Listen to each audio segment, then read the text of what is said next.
Star Wars Parts, or Star Wars Thoughts? Yeah, Star Wars Thoughts Part 7. Sorry, had a little bit of a rough day. So I'm going to talk Star Wars and hope that it functions as kind of a distraction to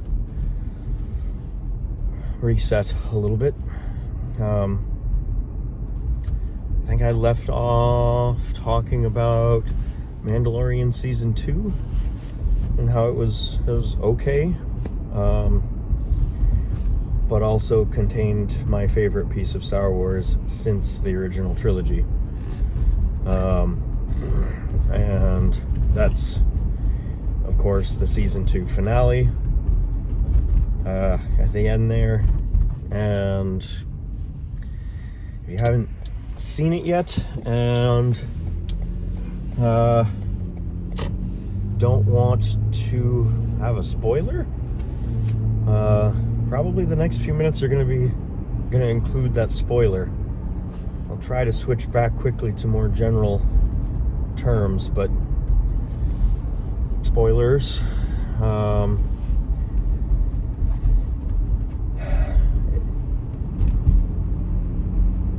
Mandalorian Season 2 finale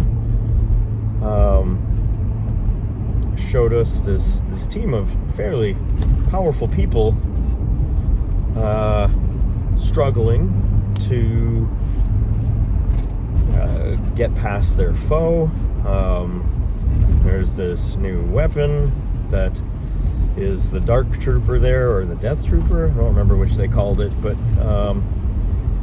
it's the droids, the fully droid version of the suit that they had been trying to make before.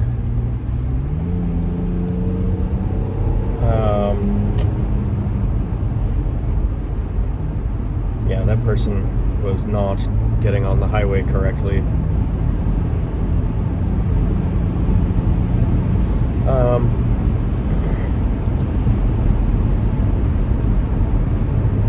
So we see the Mandalorian with his full Beskar armor struggling to take on even one of these things. And near the end of the episode, they're kind of trapped on the bridge with like 4 of these powerful droids waiting outside the door trying to bash their way in. They're like, oh crap, what are we gonna do? Once they bust in here, we're screwed. And then we see the X-Wing. The X-Wing arrives. They even make fun of the fact, oh good, one X-Wing, we're saved.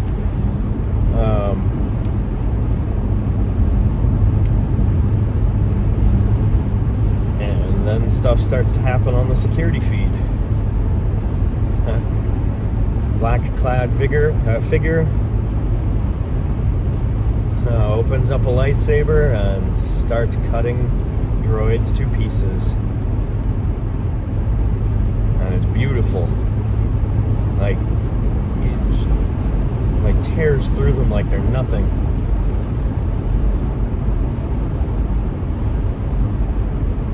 I'm gonna make a quick distinction here.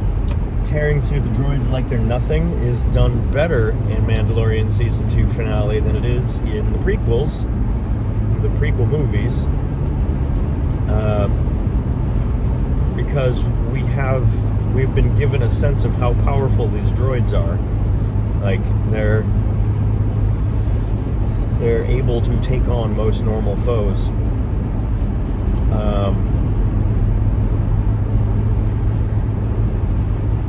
And we, of course, realize at this point that it's Luke Skywalker just destroying these droids. And when he gets to the bridge, there's a little bit of conversation. And the reason this is my favorite piece of Star Wars since the original trilogy is that the original trilogy gave us these heroes, and at the time we didn't have any other Star Wars other than the original trilogy. And I mean, that was a lot of years. And then, we got some books, we got special editions, which were but really no new Star Wars live action. And prequels came out, that was disappointing. Mandalorian comes out, and there's something to it. It's a nice divergence from the Skywalker story, but then they went and treated Luke well, like the character he was and is. And the other really cool thing about that moment was showing the mystique of the Jedi again. Like, these people haven't interacted with Jedi because the Jedi were mostly wiped out.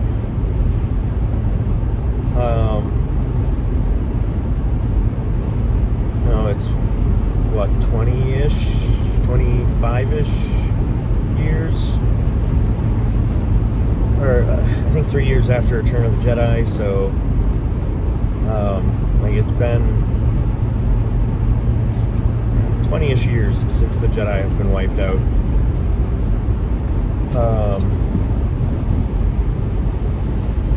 But you can see that the older Imperial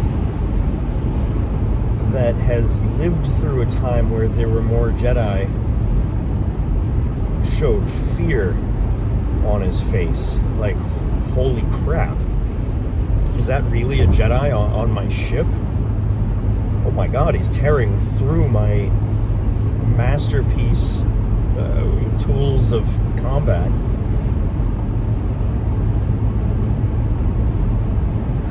It was a good moment that I think treated the setting and the topic really well.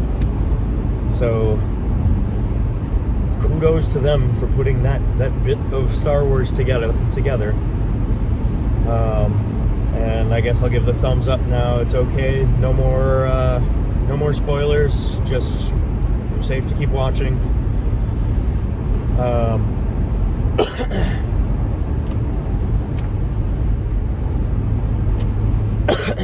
So, continuing the thought from Part 6, I was basically saying that the Mandalorian seasons 1 and 2 are good. They're good additions to Star Wars, and I appreciate them. And they did the Book of Boba Fett, and that feels like they had no idea what to do. Like, Boba Fett accounted for like 1/3 of the stories, and the Mandalorian content that should have been in season 3 of The Mandalorian was stuck into Book of Boba Fett. And then there was the Luke and Grogu stuff, which, oh, I'm sorry, that might have been a spoiler too. Well,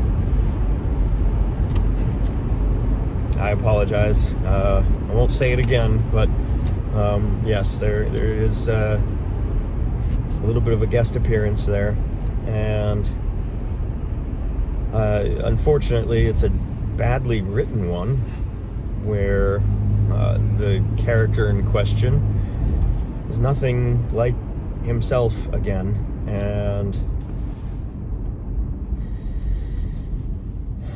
it does not feel like they're respecting the original content. Sorry, I just got a lot of people coming this way, which is unusual. There we go. So, trying to move ahead a little bit more quickly. Seasons 1 and 2 of Mandalorian, good. Book of Boba Fett, little dumpster fire. Mandalorian Season 3 had some interesting stuff in it, but I think they Disney and Star Wars in general really need to work on their names for things. Star Wars, the Clone Wars, the animated series there, that is essentially the story of Ahsoka, should have been called like Ahsoka or something like that. Like the Clone Wars should have been something else. Maybe? I don't know. But then the series that they made called Ahsoka just felt like they were hoping for success based on a well-liked character that was new. Well, yeah, I know Din is new also, but yeah. Season 3 Mando, not as good an entry in The Mandalorian,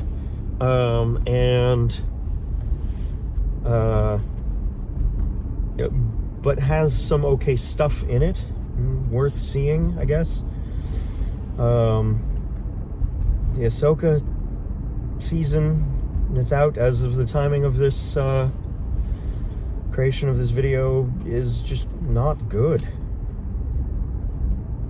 Like, they didn't know what they were doing. They floundered a bit, and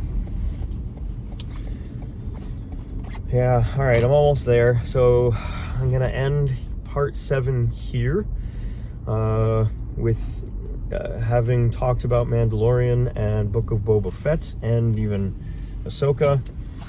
I guess for next time I'll mention, well, maybe a little more detail on why I'm not a big fan of the Ahsoka series, and the Acolyte and Obi-Wan and Andor. So yeah, I have still a fair amount to talk about. Thanks for listening.